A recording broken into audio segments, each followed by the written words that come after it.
மேசமகாயாம் சம்பூதம் தயாமிரத ரசாம்புதம் சடகோப முனிம் வந்தே ஸ்ரீ ராமானுஜ யோகினம் ஸ்ரீ வாதுலகுமார வேங்கடகுரோர் பாதார விந்தாக்கிருதம் ஸ்ரீ நாராயணாய ஜெயராக்கிய யதுவரி அனுகிரதாப்தம் ஸ்ரீமத் வான மகாசலஸ்தத் கலியம் ராமானுஜாரிய பிரியம் வந்தே சடகோப ஜீராபிதம் ராமானுஜாக்கியம் மணி ஸ்ரீமத் வானாச்சல ராமானுஜ எதிப்பு நமக ஸ்ரீமத் கலியன் வானாச்சல ராமானுஜ எதிப்பு நமக அத்தியமா மலிபொல்மேனி பவளவாய் கமலச் செங்கன் அச்சுதா அமரரேதே ஆயிரதம் குழந்தே என்னும் இச்சுவை திவரையான் போய் இங்கிர லோகமாலும் அச்சுவை பெறணும் வேண்டேன் அரங்கமான் அகுரலானே.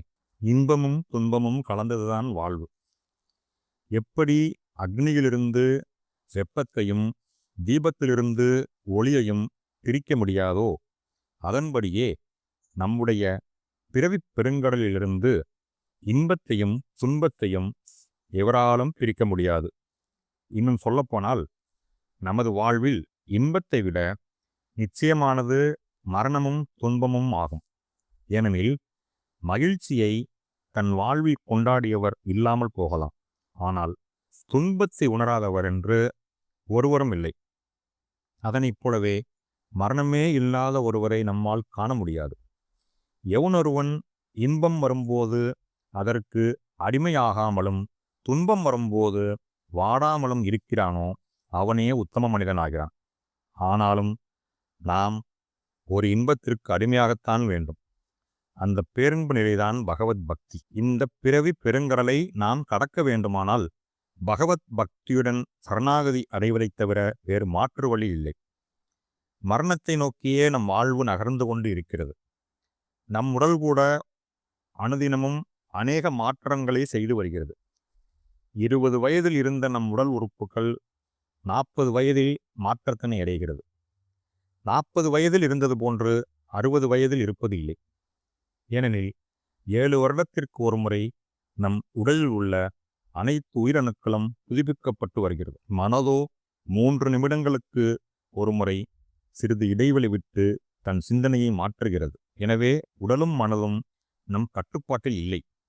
இப்படிப்பட்ட உடலையும் மனதையும் ஆதாரமாக வைத்துதான் நாம் நம் வாழ்வில் அநேக ஆசைகளை நிறைவேற்றிக் கொள்ள துடிக்கிறோம். அதன் விளைவுதான் நாம் அனுபவிக்கும் துன்பமாகும். அப்படியானால் நம்மால் சந்நியாசிகளைப் போல் நமது ஆசைகளை துறந்து வாழ முடியுமா என்றால் அது எளிதானதல்ல. அதனால் நாம் துன்பத்தினை தாங்கிக் கொள்ளவும் அதனை கையாளவும் அறிந்து கொள்வது அவசியமாகும். ஏனெனில் நம்முடைய இன்ப துன்பங்கள் நம்முடைய கர்ம வினைக்கேற்ப நம்முடைய சுற்றத்தார், உறவினர்கள், நண்பர்கள், நாம் அன்றாடம் சந்திக்கும் நபர்கள் மூலமாக வரலாம்.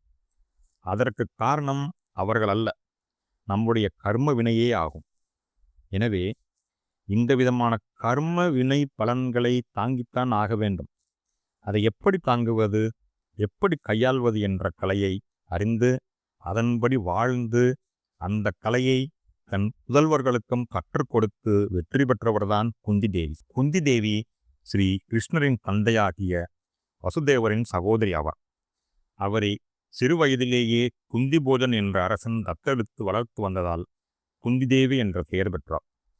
தனது சிறு வயதிலேயே ரிஷிகளுக்கு சேவை செய்து அதன் பலனாக தேவர்களின் அம்சத்தில் குழந்தைகள் பெறும் பாக்கியம் பெற்றவர்.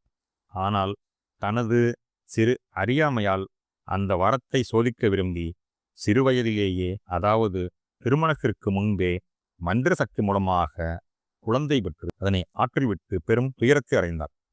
பிறகு பாண்டு மகாராஜாவை திருமணம் செய்து தனது மந்திர சக்தி மூலம் 3 குழந்தைகளை பெற்றார். அடுத்த 2 குழந்தைகளை பாண்டுவின் 2வது மனைவியான மாதிரை பெற்றுக்கொள்ளும்படி மந்திர பிரயோகம் செய்து பஞ்சபாண்டவரை பெற்றெடுத்தனர். பாண்டுவும் மாதிரையும் வனத்தில் இறந்த பிறகு தன் புதல்வர்களுடன் அஸ்தினாபுரம் வந்து அங்கும் பல துன்பங்களை அனுபவித்தார். அவர் தனது துன்பத்தினை இறைவன் மீது நம்பிக்கையாக மாற்றும் கலையை அறிந்திருந்தார். தனது துன்பத்தை இறைவன் உறுதியாக சரி செய்வார் என்று சிறிதளவும் சந்தேகமில்லாமல் அவரிடம் சரணடைந்தார். தனது புதல்வர்களின் நலனையும் கூட இறைவனிடமே சமர்ப்பித்தார். அதன் காரணமாக ஸ்ரீ கிருஷ்ணர் பல லீலைகளை அவருக்காக செய்தார். குந்தி தேவி மட்டுமல்ல, பாண்டவர்கள் மட்டுமல்ல, அவர்களது வம்சமே தூய பக்தியுடன் இறைவன் மேல் நம்பிக்கை கொண்டிருந்தனர்.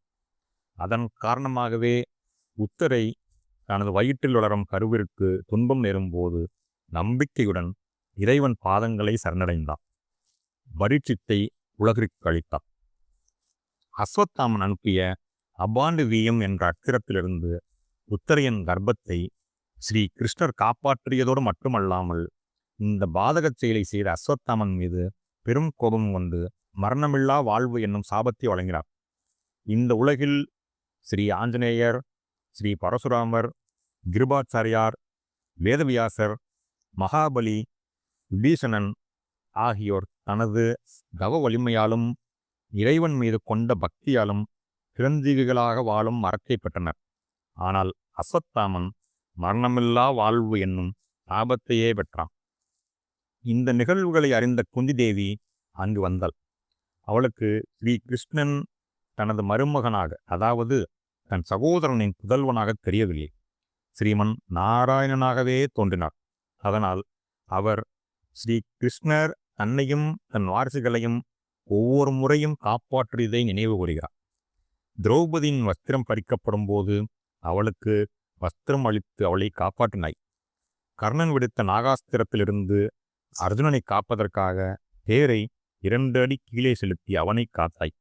அஸ்வத்தாமன் விடுத்த வைஷ்ணவ அஸ்திரம், நாராயண அஸ்திரம் போன்றவற்றை உனது கழுத்தில் மாலையாக வாங்கி கொண்டாய். எப்பொழுது வேண்டுமானாலும் நாங்கள் மரணித்திருக்கலாம். ஆனால் அந்த துன்ப வேளைகளின் போது நீயே கேடயமாக இருந்து எங்களை காப்பாற்றி இருக்கிறாய் என்று 2 கைகளையும் கூட்டி அந்நீர் மல்க கூறினார். நான் என்றும் உன்னையே சரணடைய வேண்டும் என்ற வரத்தை வேண்டினார். உன் கதைகளை கேட்டும் ருசிக்கும் பாவத்தை தவிர வேறு எதன் மீதும் பற்று ஏற்படாமல் இருக்கும் உறுதியை தர வேண்டும் என்று வேண்டினார். ஸ்ரீ கிருஷ்ணர் மிகவும் மகிழ்ந்து அவர் வேண்டிய வரத்தை அளித்தார்.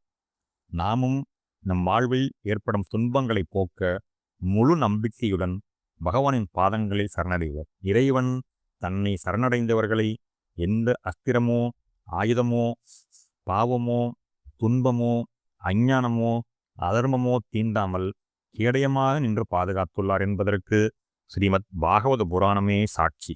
ஜெய் ஸ்ரீமன் நாராயணா.